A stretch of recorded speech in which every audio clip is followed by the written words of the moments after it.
I'll never forget the day my money felt useless. It started as an ordinary trip to the market, something I had done so many times before. But by the time I got home, I was sitting at the kitchen table, staring at almost nothing in my shopping bag, wondering how everything had gone so wrong. It began like any other Saturday. I woke up early, ready to take on the day. My goal was simple: head to the market, buy my usual groceries, and get back home before the afternoon sun became unbearable. I had 5,000 naira in my pocket, and I was sure it would be enough for everything I needed. This wasn't my first time shopping with 5,000 naira. It was my go to budget. I always bought rice, beans, tomatoes, and sometimes fish. Most times, I even had some change left to grab a snack or treat myself to a cold drink on the way home. The market was alive with its usual chaos. Sellers shouted out their prices, buyers haggled for better deals, and the aroma of fresh produce filled the air. I smiled to myself, thinking about how much I enjoyed these trips. They were predictable, comforting, even. My first stop was at Mama Nkechi's rice stall.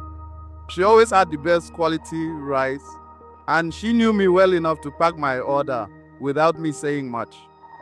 "Good morning, Mama Nkechi," I said cheerfully. She smiled back. "Good morning, Kene. What do you need today?" "The usual half bag of rice," I replied confidently. The smile faded slightly. "Ah, Kine, rice prices have gone up. A half bag is 8,000 naira now." I blinked. 8,000 naira? But it was 5,000 naira last time I bought it. She nodded. "Yes, I know. But things are more expensive now. Even getting the rice to the market costs more than it used to." I didn't know what to say. 8,000 naira? That was way out of my budget. I thanked her and moved on, hoping this was just a one-time issue with rice. Next, I went to buy tomatoes. The seller greeted me warmly, and I asked for a small basket, just enough to last the week. "That will be 2,000 naira," he said casually. My heart sank. 2,000 naira? I used to pay 1,000 naira for this size. He shrugged. "Tomato season isn't as good this year, and transport costs are higher. Prices have gone up everywhere." I sighed and asked him to give me half the basket instead. By the time I reached the fish seller, I already knew I was in trouble. I picked out the smallest piece of fish I could find and asked for the price. When he told me, I didn't even bother to argue. I simply walked away, clutching my shrinking bag of groceries. By the time I left the market, my 5,000 naira was gone. All I had to show for it were a few tomatoes, some onions, and a small pack of spices. No rice, no beans, no fish. It felt unreal. How could the same money that had always been enough suddenly feel so small? When I got home, I sat at the kitchen table and emptied my bag onto the counter.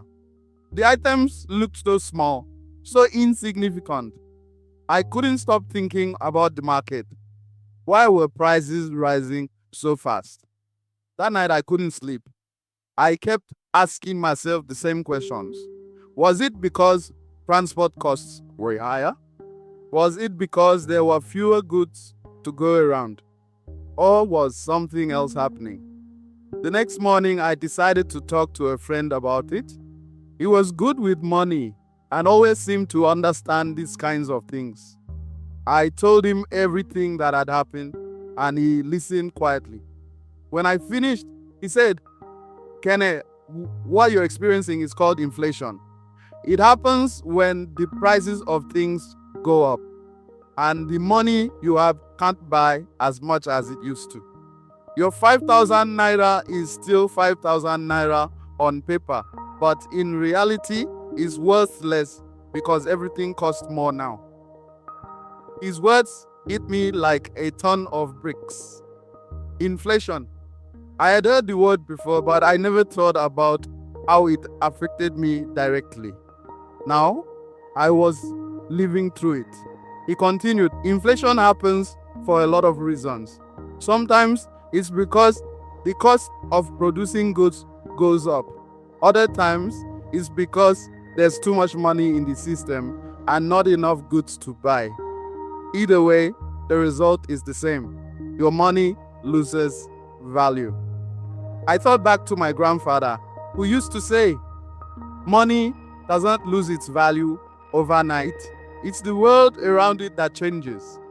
At the time, I didn't fully understand what he meant. Now it all made sense.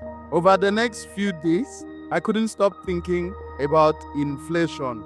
It felt like a silent thief, stealing the power of my money without me even noticing. I realized saving money wasn't enough anymore. If I kept holding on to cash, inflation would keep eating away at it, little by little. I started researching ways to protect my money.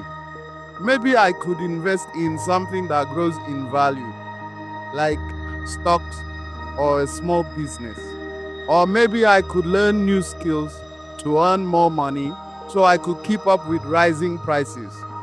Whatever the solution was, I knew I couldn't just sit and watch my money lose its power. The lesson I learned was simple but life-changing. Money isn't just about how much you have, it's about what it can do. And inflation is always there, quietly making your money worthless if you're not paying attention. Now, every time I think about money, I don't just ask, what can this buy today?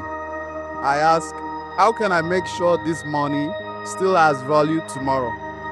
Because if there's one thing I've learned, it's this. If you don't plan for inflation, your money will turn against you too.